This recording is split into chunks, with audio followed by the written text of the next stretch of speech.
Ser podcast.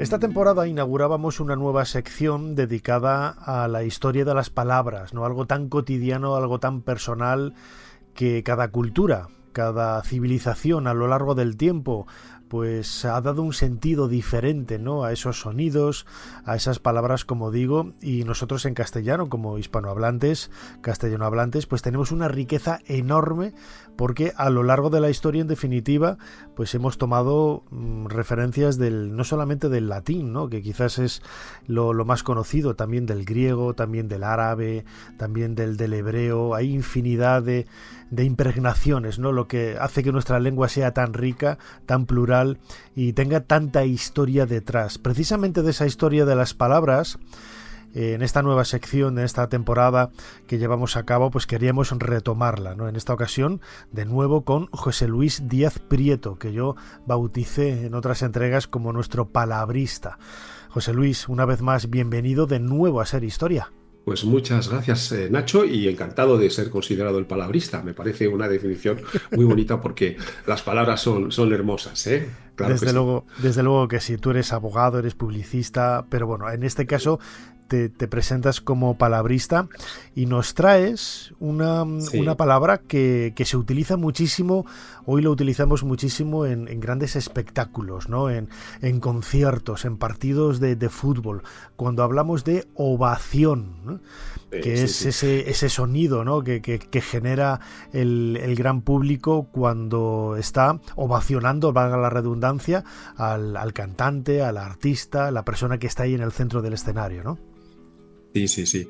Bueno, hay que decir primero que no solo buscamos la historia de las palabras, sino las palabras con historia, es decir, palabras que nos permitan viajar, como hacéis con Jesús Callejo, con el cronovisor, nos permitan viajar a algún punto de la historia, ¿no? En este caso, ovación es una palabra que nos lleva a la antigua Roma, ¿no? Sobre todo, bueno, pues a la Roma republicana principalmente, pero en fin, a la antigua Roma, tanto la Roma republicana como la imperial, porque era un mundo, el mundo romano, en el que los honores eran importantísimos, ¿eh? De hecho, a la política, fíjate, le llamaban cursus honorum, ¿eh? La carrera del honor, ¿eh?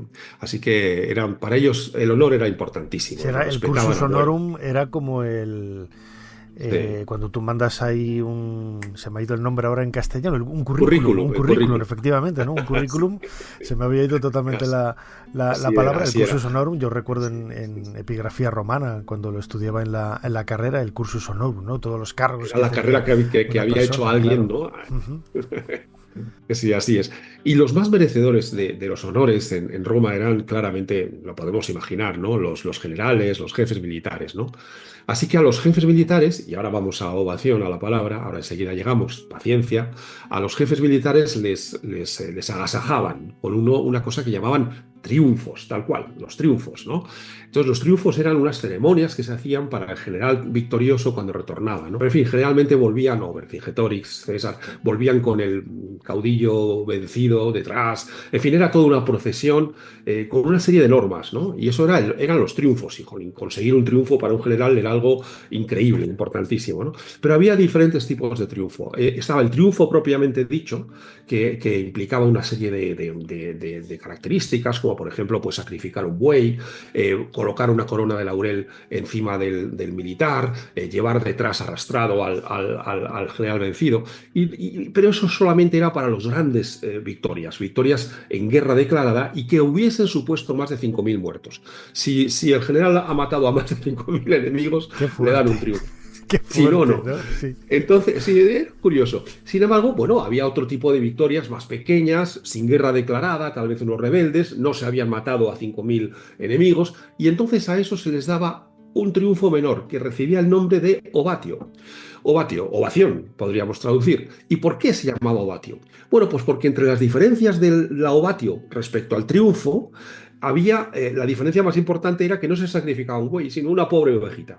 Había otras diferencias, por ejemplo, en el triunfo, el general se le permitía que llevase una corona de laurel, pero en la ovatio la corona podía ser de mirtilo, ¿no? Bueno, no, en el triunfo tocaban trompetas, pero en la ovatio se tocaban flautas. O sea, que era una especie de una clase inferior de honra al general, ¿no? Y evidentemente se aplaudía, como es lógico también. De tal forma que al final la palabra ovatio se va refiriendo no tanto al triunfo menor, porque esto ya no lo hacíamos más adelante, sino se va refiriendo al hecho de aplaudir, ¿no? Así que es muy curioso porque podríamos decir que cuando, no sé, en el Parlamento están aplaudiendo en el Congreso, pues yo, Nacho, creo que habría que decirles que deberían sacrificar una pequeña ovejita para hacer más coherente, más ovina Claro. la ceremonia, ¿no? Porque de ahí viene un poco la raíz, ¿no? Ovatio Claro, viene porque de lo que es ovino, ¿no? ovis La es oveja en latín, entonces la ovatio era sacrificar una oveja en honor del general victorioso, ¿no? Entonces, esa es la definición. Y bueno, aún hoy se dice que alguien tiene un comportamiento ovino, no sé si cuando se aplaude Sí. el comportamiento es ovino o no, pero ahí veo una interesante relación entre palabras, ¿no? La ovación, lo ovino, la ovatio latina, la oveja, el comportamiento ovino. Me parece que a veces las palabras crean interesantes relaciones entre sí, ¿no? Pero bueno, lo importante es que ovatio es una palabra que originalmente significaba sacrificio de oveja y que por una serie de evolución de las palabras pues al final acaba significando aplauso, ¿no? El aplauso. Esa es la palabra que nos ha llevado a Roma, a la antigua Roma y al mundo de los honores y de los aplausos. Fíjate que es curioso, ¿no?, que haya llegado hasta nosotros la referencia de ese triunfo menor. Es decir, claro, estaba pensando ahora cuando el triunfo, ¿no?, se utiliza mucho en los juegos de cartas, no tengo un triunfo. Pero en el caso de una grandísima ovación en un estadio, tal, claro, pero el origen viene de un reconocimiento menor. Es curioso que lo menor se haya solapado y se haya colocado por encima del triunfo, ¿no? Que habría que decir en un concierto no es una ovación, sino, claro, la palabra no existe, ¿no? Pero habría que decir una triunfación o algo parecido, ¿no? Sí, los latinos no usaban ovatio para referirse al aplauso, usaban el verbo plaudio, ¿no? Aplaudir, de aplaudir. Y de hecho, hay ciertas teorías de que los aplausos en los circos, durante los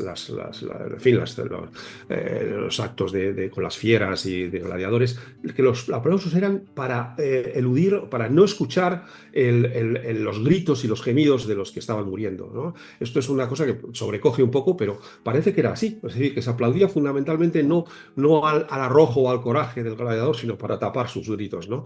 Pero no era ovatio, era el verbo plaudire, del que nosotros hemos heredado a aplauso. Ovatio era específicamente, como hemos dicho, el triunfo menor que implicaba el sacrificio de una ovis, de una pobre ovejita, y de ahí ovatio.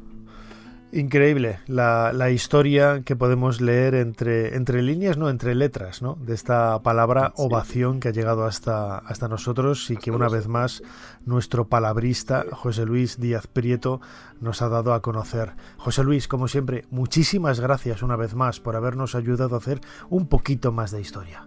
Un placer.